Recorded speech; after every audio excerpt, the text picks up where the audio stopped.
Hey, we have a theme song now. Cool. For those of you tuning in, thank you. If you're listening, that's an alarm going off inside the booth that we hadn't planned on, but I guess it's time to start the show. I'll have a theme song.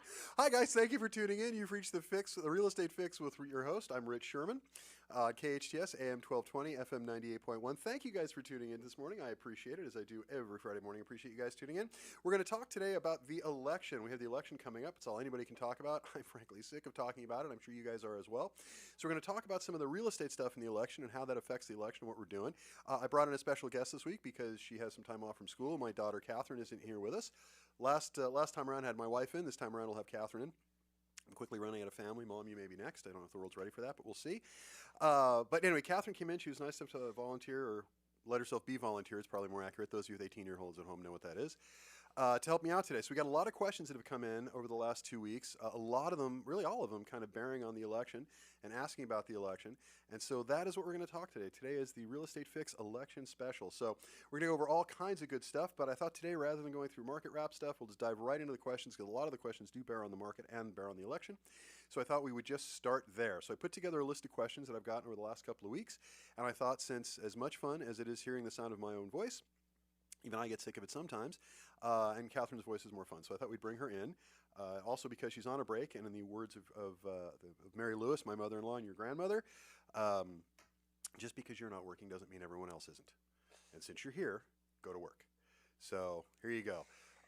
Ask me the first question. We'll get started. All right, so how will the election affect the housing market?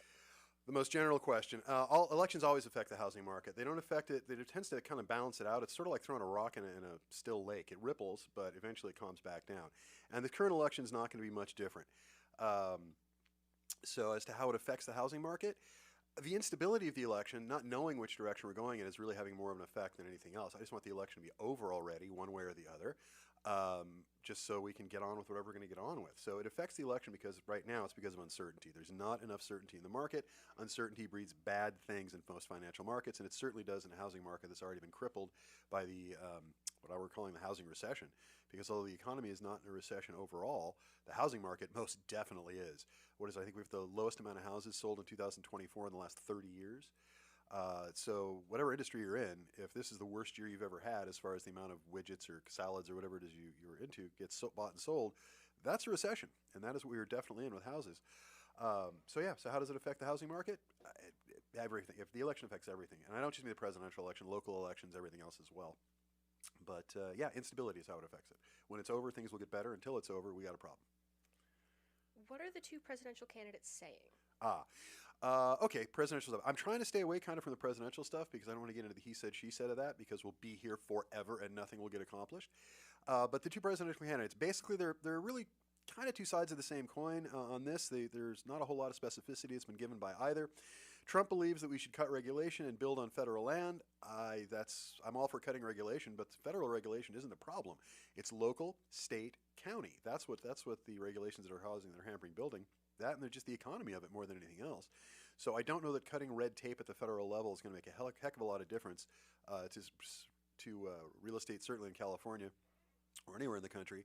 And building on federal land is just a dumb idea. It's just not going to work. You don't give away federal land or charge for federal land. It's federal land for a reason. It's been set aside for a reason. First of all, federal land tends to come in stuff like outside Edwards Air Force Base. And I don't know too many people who want to live in the middle of the desert or places where federal land is. Or it's really nice, like Yosemite and Redwood and places like that. And I don't think we should be building houses there either. So the idea of building houses on federal land, depending on which land they're talking about, I think is just goofy. But who knows? Maybe there's federal land that I haven't considered somewhere in California that might actually fit the bill, but I don't think so. Harris, on the other hand, is a proponent of the down payment assistance credit of $25,000. Which is great, but the problem with that is, first of all, if it starts at $25,000, by the time it gets through the legislature, because the president can't just do these things unilaterally, once it gets through the legislature, it'll be 25 cents. And if it remains $25,000, again, whenever you're trying to apply a nationwide solution to what is ultimately a local problem, it just doesn't work right. I mean, for example, getting $25,000 as down payment assistance in Boise, Idaho, where the average house is $300,000, would be very helpful. But $25,000 in the Santa Clarita Valley, where the average house is $900,000, is far less helpful. So I don't know that a plan like that is going to work, because it's going to be more valuable in some jurisdictions than others, And that's just no way to run a railroad. You got to do it consistently or not at all. And of course, she's a proponent of build more houses, which is, yeah, obviously we have a supply problem in this country. That's just firing everything. So yes, building more houses is a good idea. But neither candidate is talking about why we aren't building more houses. It's not that builders don't like to build, and it's not that builders don't like to make money.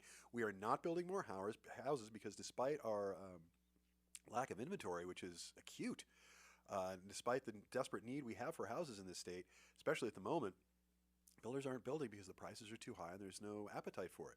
You want builders to build, and it would make far more sense than to give them an incentive to do so. Rather than giving a $25,000 purchase incentive to individual buyers across the country, it would make a whole lot more sense to couple that with some incentive to the builders so that builders have an incentive to build. Builders do what is in their economic best interest, as all companies do and should. Make it palatable, make it economically feasible for builders to build more houses, and I promise you, they will unleash capacity. They will build. But you got to make it make sense for builders to do so, otherwise they're not going to. So that's the answer to that. That's what the presidential candidates are saying. And lower down the ballot, they're all saying various stuff. Build more houses, make it easier to buy, but no specificity that I've heard. That makes sense. What's on the ballot that affects real estate? This is my favorite question. I think we probably should have this one first. Anyway, my favorite. There are three things on all of our ballots that affect real estate directly. Those three things are Measure A, Proposition 5, and Proposition 33. Measure A is local. Proposition 5 and 33 are statewide. So Measure A, which is just in LA County, replaces something called Measure H, which, if you don't know what Measure H is, it was a very controversial idea when we first did it, I think 4 years ago, and it's working.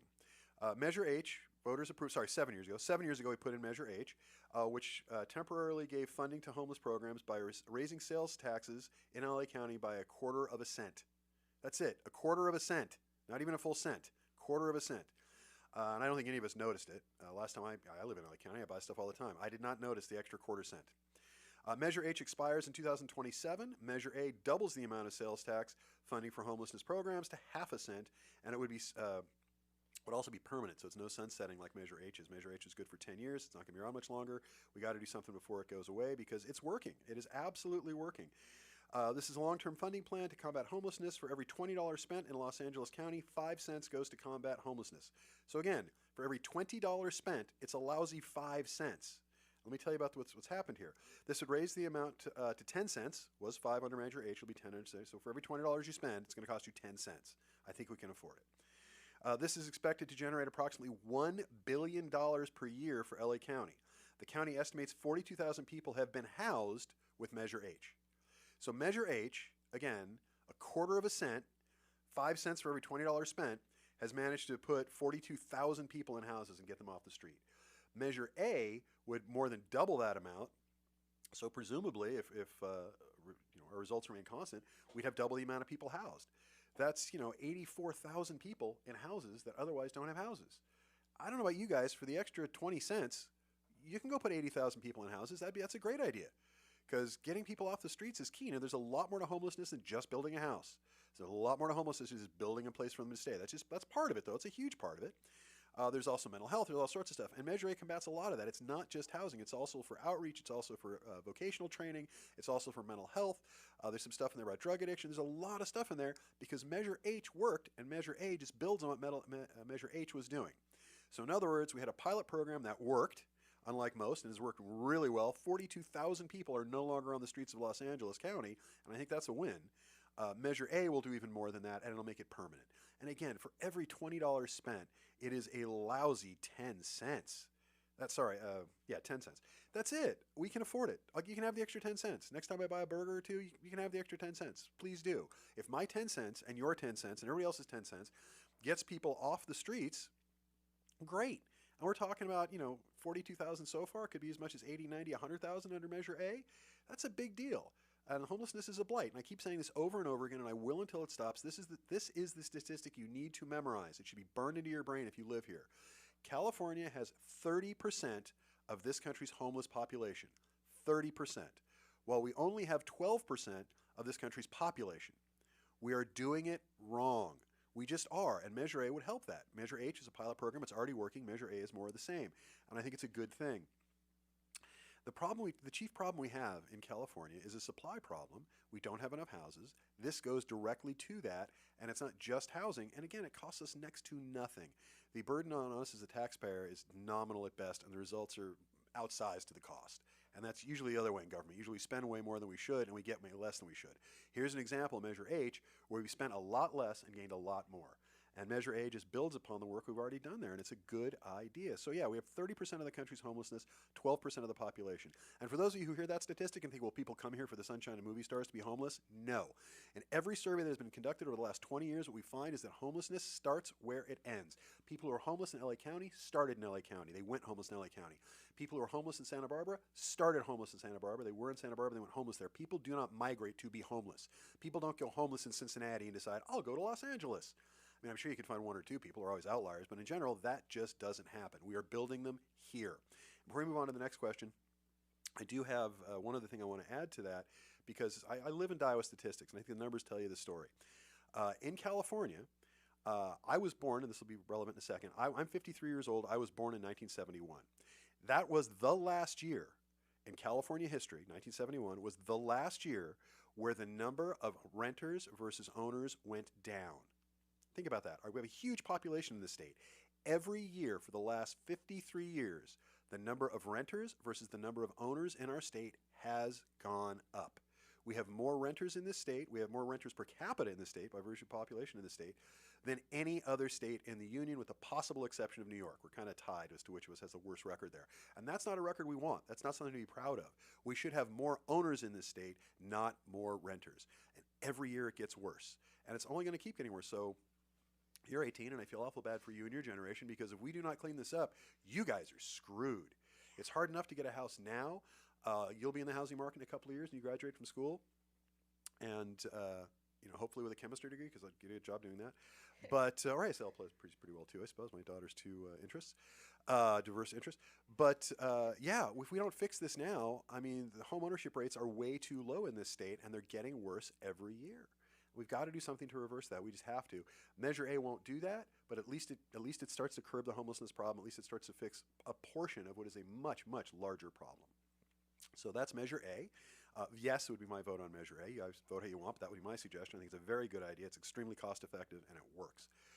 Let's see. Proposition 5. You know what? Actually, before we move on to the statewide propositions, now's a good time for a break. Why don't we take a break here? We'll hear from some of the advertisers. We always like to hear them. Guys, please remember, when you do listen to the show, and you do work with the advertisers, and you hire the advertisers on the show, the sponsors of the show, it helps out the show and the station. So please do that. We'd really appreciate it, and I know they do. You've been listening to The Real Estate Fix. I'm your host, Rich Szerman. When we come back, we're going to talk Prop 5 and Prop 33.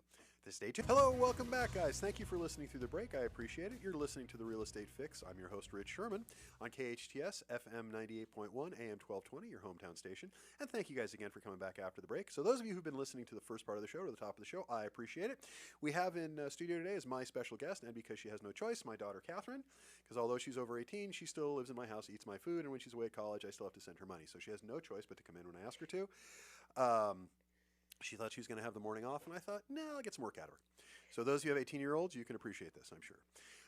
Anyway, we've been talking about the election and how the election is going to affect real estate. I really try to keep myself away from, I have opinions on the candidates and things like that, but I try to keep that to myself because my lane is real estate. I try to stay in that. So we were talking about Measure A, which is an LA County measure that I think should pass. In my opinion, it is something we should vote for. It is a good idea. It costs us very, very little money, and we get an awful lot out of it. Anytime you get bang for the buck out of the government, I think it's a good idea. We talked about that. We don't need to rehash it. But I want to move on to the statewide propositions. There are two that affect real estate directly. One is Prop 5, and the other is Prop 33. Now, Catherine had been asking me as to what we've been nice enough to ask the questions today. Prop 5 is, let's go over that one first. Prop 5 really is about making it easier to raise funds to borrow money by cities and other municipalities to do things that they need to get done. I'll just read you the story here. In 2022, this is where it started. 2022, Berkeley voters were asked if they wanted the city to borrow $650 million to fund affordable housing. 59% of voters said yes, but the measure still failed. Currently, according to the California State Constitution, in order for cities and counties to go into debt, they need to get permission from the voters. Makes sense. However, since the 1970s, in order to get approval requires a two-thirds majority, or 66% of the vote. Prop 5 would reduce that threshold to 55%. Now, aside from the fact that if everyone in an area decides they want to do something, or at least a majority of people in an area, I should say, wants to do something, we should probably do it. This lowers the threshold from that from 66% to 55%. And I'm a fan of democracy. I'm a fan of voting. I'm a fan of the vote having power. So I think lowering it to 55% is a good idea. That's the opponents would say the same, or see, the proponents would say the same thing. It's more democratic, easier to get things done. Opponents would say that you give the power to raise taxes, or it will raise taxes because you're going to have people go on a spending spree because every time somebody wants something, they'll vote for it. Everybody votes for nice, shiny new stuff, and we'll wind up having to pay for it years from now, and it'll cause a problem. So the one side says it makes things faster and easier. I'm with those guys. The other side says it'll create higher taxes. I don't know that I agree with that. It is possible, but I don't know that I agree. People are also pretty tax sensitive. I mean, if you tell them if we do this, it's going to raise our taxes, I don't think they're going to vote for it. But they might, I don't know. But I do know that we need more money coming out of government and into the public quicker. And right now it's just taking too long. If the people in Berkeley want to spend $650 million on affordable housing, they should be allowed to do so. And requiring a 66% vote, which in our current political environment is just not realistic, it just isn't. There are too many people are too entrenched with their team, my team, and they don't really pay a whole lot of attention to what it is they're actually talking about as far as the issues. And there's a place for that, I suppose, but there is a reason that in this country and in the local municipalities we cannot get things done, that there's just gridlock all over the place. Something's a very good idea, and yet we can't get it done because the threshold is just too high. And if it's too easy to oppose something, then people will oppose it. That's just kind of the nature of voters in this place and time. So yeah, I think it's a good idea. I think more democracy is better. I think more power in the hands of the people is better. I think more power in the individual voter is better than having it in the hands of the legislature and city councils and people like that. I suspect professional politicians, say that 3 times fast, would disagree with me. But yeah, I'm a pro-democracy guy. I'm more of a libertarian sort. I think one person, one vote should have as much power as possible. Plus, it'll speed things along. And if we make a mistake, well, fine. It'll be no different than the mistakes we've made up to now. It'll be fine. We'll work it out.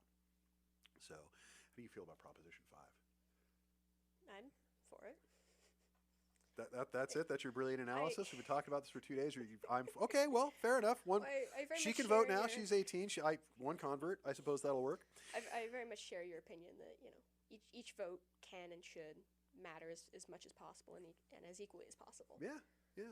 I think that makes perfect sense. I think that's where we're at with that. So yeah, so I would say, in addition to yes on Measure A, I would say yes on Prop 5 as well. Again, come to your own conclusion, read this stuff, but if you're listening to me, if you want my opinion, that is my opinion. Yes on A, yes on 5.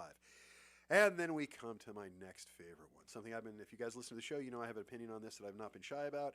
Proposition 33. Now, what Proposition 33 is an effort to expand rent control, which is the nicest way to put it. Proposition 33, before I even tell you what the rest of it is, I will simply tell you at the start of this little thing here about Proposition 33. This is one of the dumbest, most wrong-headed, goofiest, asinine things I have ever seen us try to accomplish as a people. It really is up there. It's just dumb. Because, first of all, it costs a tremendous amount of money and has absolutely no hope whatsoever of doing what its proponents want it to do. Let's get into the guts of this for a while. This is going to take a minute. Okay, so Proposition 33 would give local jurisdictions in California vastly more power to regulate rents, allowing them to put price caps on homes and situations where they currently cannot. Now, many cities around California, including San Francisco, Los Angeles, Sacramento, they all have limits to what a landlord can raise the rent each year. They all have rent. We already have rent limitations in this state.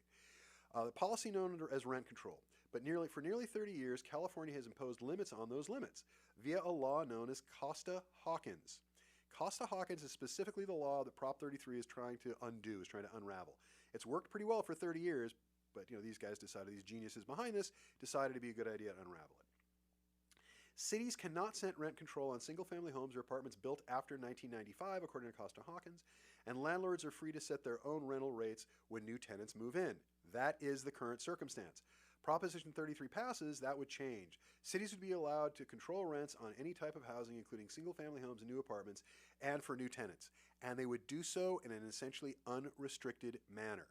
I don't know about you guys, but I have a property in Santa Monica, and the City Council of Santa Monica is not my business partner. I know that because if I have a tenant who doesn't pay rent, the City Council does not come to help me. So I resent the idea that the City Council, or any City Council, I don't mean to pick on Santa Monica, there are other ones around there just as insane. Try Pasadena and North Hollywood.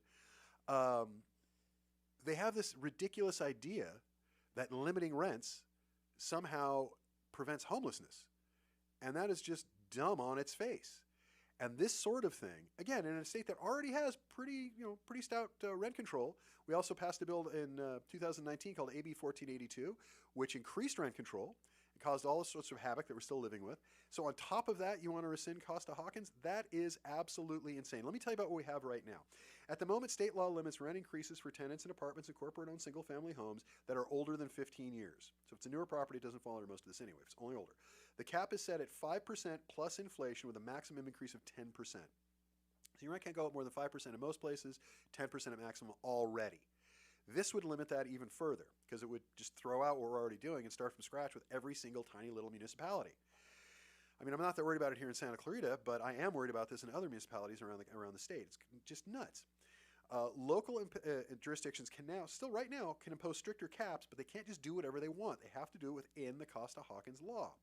State law generally prohibits local governments from putting rent control on single-family homes as well as apartments built after February 1st, 1995.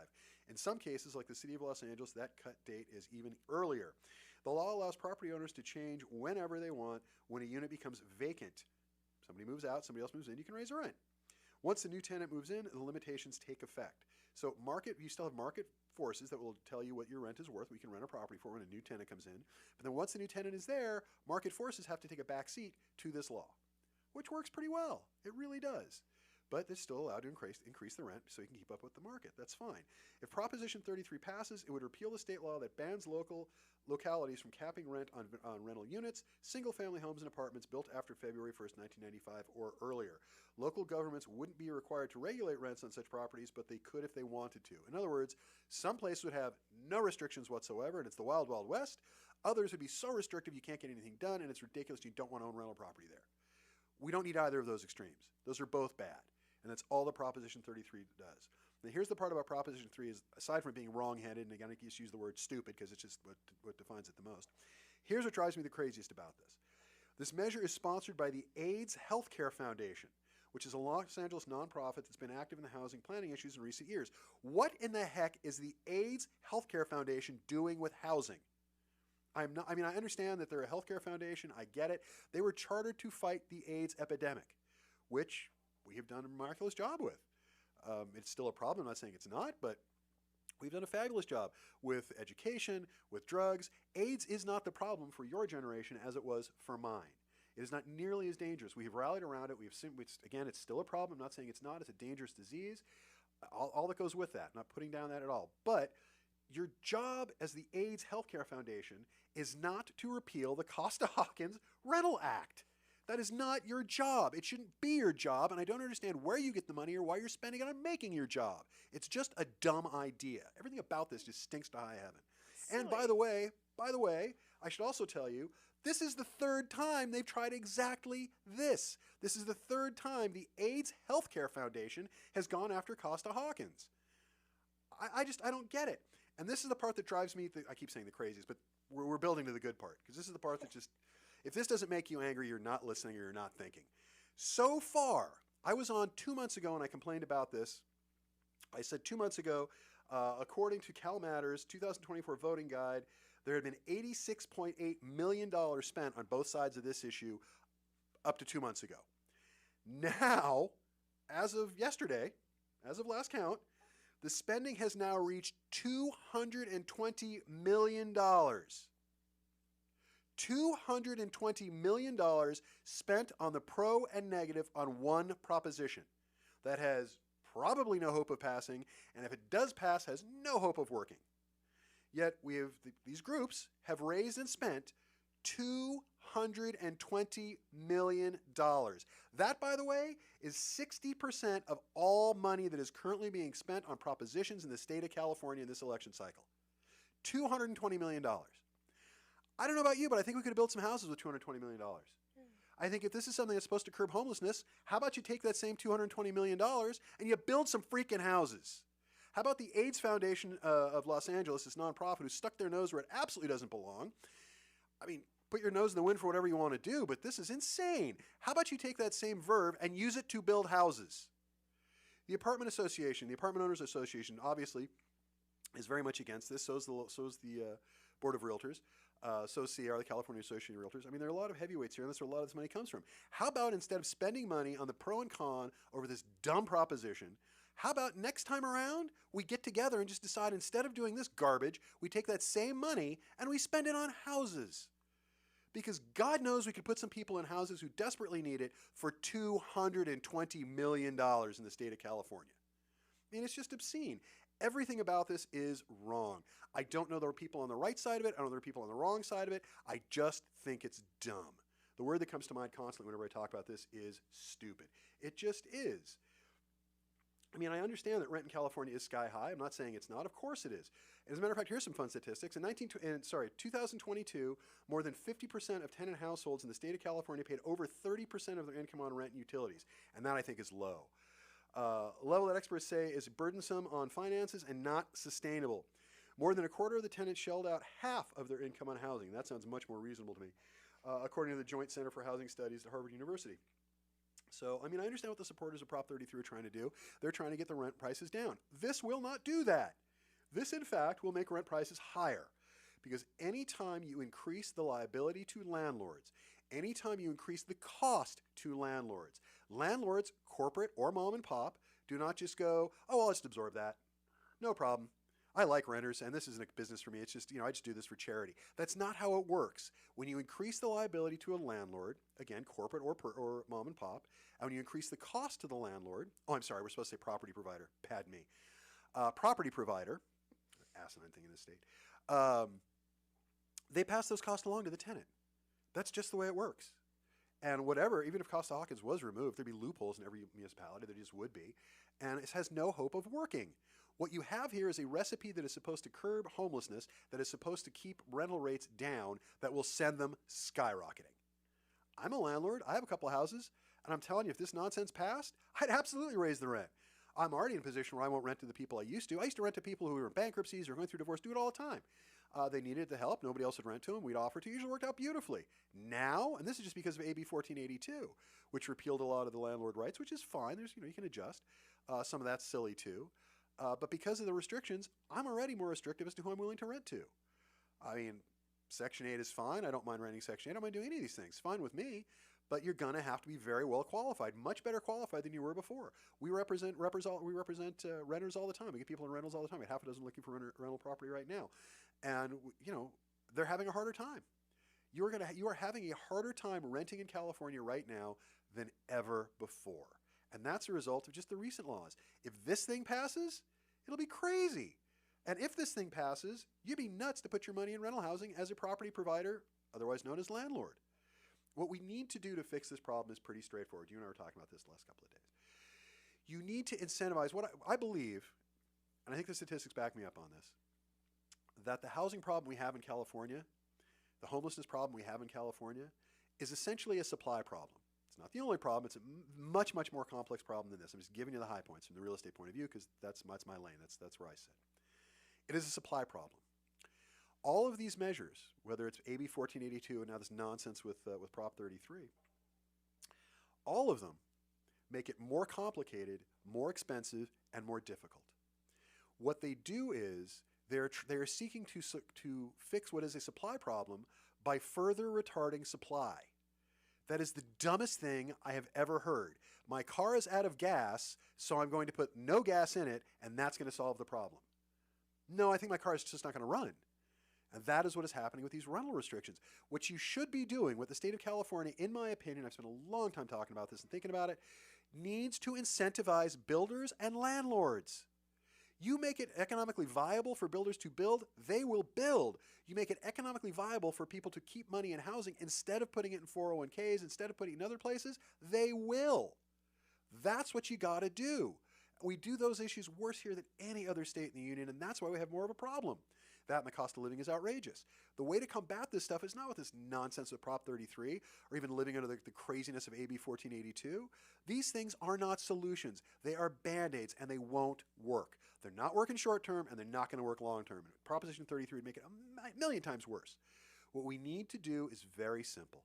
We need to incentivize builders to build, offer bigger tax credits, offer the matching funding, whatever you need to do, get those hammers swinging, get the nails put in the lumber, and get the houses built. And the second half of that, as far as renters, is incentivize landlords. This is what I'm talking about. Make it more palatable, economically palatable for somebody to keep money in a house, to buy a house to turn into rental property, than to put into their 401k or other retirement plans. Now, I'm sure financial planners don't like me saying that, but it used to be that rental property was a good part, was a solid part, a sound part of any financial portfolio. Now it's become less so because it is so much more complicated, because it is so much more expensive and dangerous. I'll give you an example. If you have to evict somebody, and this is a true story, I just went through this with a client. If you have to run an eviction in the state of California, let's say you have a house in Compton. It's a true story. The matter is supposed to be heard in front of the court, this is the law, within 21 days. 21 days. We had one recently where on day 21, the tenant called the court, as court was already in session, and said, "Can't be there, I'm in the hospital." And the court went, "Okay, 6 more weeks." They pushed back the eviction 6 more weeks. This is a person who has not paid rent in 9 months, finally being evicted. 6 more weeks. Okay, well, now we're up to 9 weeks. Still haven't heard anything. We go back to the courthouse. Now we're 9 weeks in. Still hasn't been evicted. So the case still hasn't been heard. And that happened to be the day where the CrowdStrike problem happened. So all the court software was shut down. So we get to the courthouse, and the clerk comes out and says, "Sorry, no cases today. Come back in a week." Come back in a week. Now we're up to 10 weeks. Oh, those of you who came back a week, sorry, got to push off another 6 weeks. So it's now 16 weeks into what is supposed to be a 3-week process where the tenant is still not paying rent, $4,000 a month, and the house is still getting trashed on a daily basis, and we still have no ability to evict. Now I'm told when we get to that next court hearing, we might actually be able to evict the tenant. Fingers crossed. Because 16 weeks to accomplish what is supposed to be a 3-week process is stupid. It is obscene and it is nonsense. And as long as nonsense like that is allowed to continue, I'm telling you, the guy who bought that house, he's never buying another rental property in his life. He hasn't even started with this one. The idea was to buy the house, renovate the house, rent the house. Now his plan is, he's bought the house, now the plan is get the current tenant out, renovate the house, and sell it. So if there's another property that should be in the rental pool, that's been in the rental pool for years, that isn't going to be anymore. Because the government has made it too difficult to be a landlord or property provider. By the way, those of you who haven't listened to the story, what happened is the California Association of Realtors put out a thing that said from now on we're not landlords, we're property providers, because the term landlord has some sort of stigma to it. Are you traumatized by the term landlord? Does it make you run and hide and pull the covers over your head? No, you're okay. Your friends think you're okay with the term landlord? You know what it means? Yeah. Okay. I don't know why we spent money on every form in California changing the word landlord to property provider. The idea that we spent 1 second or 1 cent on something this stupid in this state just drives me nuts. Because whatever time and energy we spent on changing the word landlord to property provider, I assure you could have been better spent tackling some other problem. And that's kind of what all of this is. That's what all these issues are. When you ask me how the election affect real estate, all of these issues really come down to the same thing. You have a large group of people who don't really have an interest in the outcome of this, not really, who just don't know what the hell they're doing and have no desire to fix the things that are wrong. They have a desire to get reelected. They have a desire to ingratiate themselves to the electorate, but they have no desire to actually fix problems. And that's just the political class we have to live with, so that's what you get to inherit. Fun. Enjoy. I will make it to the finish line. I am 53. Regardless, I'm going to be fine. You, on the other hand, you got a lot to worry about. I got something to look forward to, Proposition 33, $220 million spent on yes, no, yes, no, yes, no, nothing being accomplished. If it passes, it'll be a disaster. The polls are telling us that it won't. It's less of a disaster if it doesn't pass. But you ought to be mad. I'm mad. You ought to be mad that we spent $220 million on this obscene, stupid nonsense, and not a penny of that has gone to curb homelessness. When you drive home tonight, when you walk home tonight, if you see somebody homeless on the street, you look at them and you think, we had $220 million that we wasted on this nonsense with Prop 33 that could have put that guy, that could have put that woman in a house. But instead, we spent it on Prop 33. And if that doesn't make you angry, well, then you're not listening, you're not paying attention. You're able to raise that kind of money. Thank God it wasn't public funds. It'd make me even angrier. But you're able to raise that kind of money to say yes or to say no, and yet not a penny goes to the guy on the street who actually needs it. And that, for me, kind of sums up the election process that we're currently in. So that is quite a rant. I tell you what, why don't we break for break here. We'll listen to some of the advertisers. I'll take a break, take a drink of water, and calm down a little bit. And we'll go on to the other questions on the list and maybe let Catherine say something. Thank you guys for listening. You're listening to The Real Estate Fix with Rich. I'm your host on KHTS FM 98.1 AM 1220, your hometown. Hello, everybody. Thank you guys for listening. You're listening to The Real Estate Fix. I'm your host, Rich Szerman, on KHTS 98.1 FM AM 1220, your hometown station. Thank you guys for listening. We're at the bottom third of the show now, so if you listen to my last rant, don't worry, I won't have a heart attack. I'm fine. My doctor tells me I can rant like this all day long. I'll be good. It just drives me insane that we spent this kind of time and money on something that is dumb to begin with, never has any hope of curbing homelessness, and yet none of the money we're spending on this is getting to anyone who's homeless. It just drives me nuts. So anyway, let's get back to some of the other questions with that. So Prop 33, well, if you haven't been listening, Measure A, I would suggest yes. Prop 5, I would suggest yes. Prop 33, hell no, that's the dumbest thing I've ever heard. And it's also failed 3 times up to now, so probably not such a hot idea. So what other questions you got, Catherine? What else you want to ask? You got a whole list there. We can't hit them all, so which ones you like? So next one is just what's going on with interest rates? I know the Fed cut them. Why are they going back up, and will they come back down? Okay, so we talk about this a lot in the House because it's important you understand this sort of stuff, and a lot of people don't. The Federal Reserve has an outsized effect on the interest rate, as they should, but they don't control the interest rate. The market controls the rate. There are a lot of things, most notably the 10-year T-bill and the 6-month T-bill that have a lot to do with it. But let me give you just kind of an overview. So what happened last month is the Federal Reserve, after 22 months of raising the interest rate and making us all want to pull our hair out and causing the worst real estate recession in, 30 years, thank you for that, Fed, they finally cut the interest rate. We thought they were going to go a quarter point. They actually went a half a point, which was great. So the money the level at which the cost for banks to borrow money from the Fed, that is the federal interest rate. So when the Fed sets the rate, the bank then has a profit margin above that. So if the Fed sets the rate at 3% and the bank has a profit margin of 2%, you then get a 5% 30-year fixed mortgage. So there's a yield, let's call it the yield spread above what they pay for the money versus what they sell it to you. It's one of many yield spreads inside a mortgage. It just means the money that's between buying and selling. So usually the mortgage market will follow the lead of the Fed, but not always, because there are other market factors. Like, for example, before the Fed made their announcement last month, the interest rate fell on its own because we all knew that the Fed was going to cut the rate. We didn't know it was going to be half a point, but we knew it was going to be pretty good. So the market adjusted to that even before it happened. So interest rates were down around 6%. Now they're back up around 7% because of really good job numbers. A good rule of thumb, and I hate to say this, but this is just the way it works for the housing industry. A good rule of thumb is good economic news means bad interest rates. Bad economic news means good interest rates. So if we get good job reports, interest rates go up. If we get bad job reports, they tend to go down. If we get good consumer spending, we're going to the Christmas season here shortly. If consumer spending is up, the interest rate will go down. If consumer spending is down, if consumer spending is down, the interest rate will go down. If consumer spending is up, it'll typically go up. So good economic news, bad interest rates, bad economic news, good interest rates. They're converse each other. Now, what really did it here more than anything else is the 10-year T-bill, the 10-year Treasury bond. The 10-year Treasury bond is up by almost 20%, actually a little over 20%. And because of that, the interest rate, the cost to borrow money, has gone up. So now we're just a hair over or under 7%, depending on who you ask and the type of 30-year mortgage you're looking for. Now, what's going to happen, because I get asked this knowing the interest rate's good, but knowing the future is better, what will happen between now and the end of the year, I think, is interest rates are going to start to come down. I don't think they're going to get down below 6% by the end of the year, but they will get down closer to it. So if you're looking to buy a house, just take a deep breath, play the market a little bit, get yourself ready. Absolutely get yourself ready, get pre-qualified so you're ready to do it, so you're ready to jump on that interest rate, and you shop a little bit. You'll find that you can find interest rates now below 7. You might even find them below 6 3/4 if you're diligent about it. And if you're patient about it, I think you'll be able to do even better than that. So that's what's going on with interest rates. They're up because of other factors, not the Fed. The Fed also has another meeting, I think, the week after next. I think it's the 6th and the 7th of this month, where they're expected to cut rates again. We'll see what happens.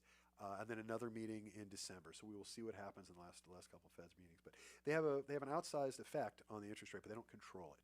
There's a cause and effect there. So that's the story with interest rates. What else you got? Makes sense. I've heard a lot of foreclosures are coming. If a lot of foreclosures hit the market, will that bring down home values? Yes. Foreclosure is when the mortgage isn't getting paid, the bank takes back the house. That's what foreclosure is. I'm sure you guys know that. What happens is when the bank repossesses a house, they just want to get it gone as quickly as possible And they want to cut their losses as quickly as possible. And depending on the type of loan, there are certain rules that they have to follow when they do that. Now, we try to avoid foreclosures. We defend for people from foreclosures for free. We do it on a regular basis. Happy to help. If you are in trouble with a foreclosure or anything else with real estate, you can give me a call, 661-714-1400. That's my personal cell phone. I give it out every week on the air, and you can call me at that number anytime. Again, 661-714-1400. You can also find me through the station, or we've got a very unique last name. It's pronounced Sherman, but it's spelled S-Z-E-R-M-N. S is in sugar, Z is in Zulu, E-R-M-A-N. So pretty easy to look up. So, yeah, we try to prevent foreclosures. We're pretty good at that. We prevent a lot of them. We do it for free. But if a wave of foreclosures comes onto the market, and that looks like what's happening, because every month we're seeing more foreclosures being filed than the month before. Also, as markets go a little dark, a little crazy, banks tend to sell quicker, and they tend to upset the averages in the neighborhood, and so they absolutely drive down prices. Foreclosures will drive down prices in a neighborhood faster than just about anything else. Because if your neighbor's house goes to foreclosure and the bank sells it for 80% or 90% of its actual value, that is now the new comparable in the neighborhood, and that is absolutely going to hurt your value of your home. It just will. We got time for one more? Squeeze in one more? Okay, what else you got? All right. Let's see. What's going on with homeowners insurance? Why is it suddenly so expensive and hard to find? Ooh, that's a big question to fit in. Okay, I'll try to do this as quickly as I can. What's going on with homeowners insurance is I'm rarely on the side of the corporations, but in this case, I kind of have to be because insurance companies, it's just the math. I'm not a fan of insurance companies by and large. They certainly, in my view, could be run better. There are different rules, but that's not the topic of today's show. The question is, what's going on with it? Everybody's rates are going through this, are skyrocketing. If you have a homeowner's policy, keep a hold of it. Don't look around. Don't change it. Don't lose it. Don't not pay your premiums because all of the larger, I shouldn't say every, but all of the larger insurance companies are trying to get the heck out of California, Florida, Louisiana, basically any place that touches water or has weather or events. Because in our case, it's wildfires in particular, and certainly earthquakes. Whenever there's a natural disaster, the insurance companies have to pick up a lot of the tab. That's what they're there for. They're insurance companies. So if your house burns down, you have insurance to rebuild it. That's the idea. And unfortunately, the insurance companies have lost so much money in the United States and different states across the last couple of years, last decade really, that a lot of them are just saying, we can't function under these circumstances. We are out of here. And the reason that has affected us in California massively is because a year and a half, 2 years ago, you would have had a slate of options for insurance. Of the various options you would have had for insurance, today we're down about 70%. 70% of the available policies that you could have bought yourself 2 years ago no longer exist. So you're left with the 30% that is available. Just like in the housing market, supply and demand. If demand remains constant, or demand goes up, and supply is retarded, what happens? Prices get higher. That's my girl. Prices go higher. I'd like to see your education is being well spent. Prices go higher. It's supply and demand. It's basic economic theory. If demand remains constant or goes up, and supply goes down, prices go up. People need homeowners insurance. You have to have it for most loans. Almost you should have it on every house in California because they're such an expensive commodity. And what's going on is we just do not have enough insurance availability in the state. We just don't. Insurers are backing out of the state as quickly as they possibly can, as quickly as the law will allow. And that puts us in a position where we just can't get insurance. So a lot of people are being forced on what's called California Fair Plan, also known as the insurance of last resort. And the problem with California Fair Plan is it caps out at about $1 million. We've got a client right now at a $5 million house burned down in the Malibu fire. So he got $1 million to rebuild his $5 million house. And you can't do that. So he rebuilt the apartment. It was part of his house over the garage. And he walks across his burned out slab every day for the last 5 years while he's been suing California Fair Plan because they had no business giving that policy. There are many, many problems with this. California Fair Plan is not the answer. It's a Band-Aid at best, and now it's going to get overused like crazy, and it may just bust the system. There's only so much California Fair Plan can handle, and they're getting a massive influx now. So it's bad now. It's going to be worse later. So thank you guys for tuning in. I appreciate that's the end of the show. Thank you, Catherine, for coming in. Got any other questions you got to ask? Anything else you want to go over? You're good? Yeah. Good real estate education for you today? Yeah. Okay, a little economics, a little real estate, a little politics. Good stuff to go back to school with? Yeah, good little spread. You're welcome. Happy to help out. Because I know you don't listen to the show, so if I make you go on the show, you have no choice. Anyway, thank you guys for tuning in. Thank you for listening. Thank you, Catherine, for sitting through my lecture. I appreciate it. Those of you who don't have to listen, thank you even more. I hope you learned something today. If you have any questions, call me anytime. I'm Rich Szerman, your host. You can reach me at 661-714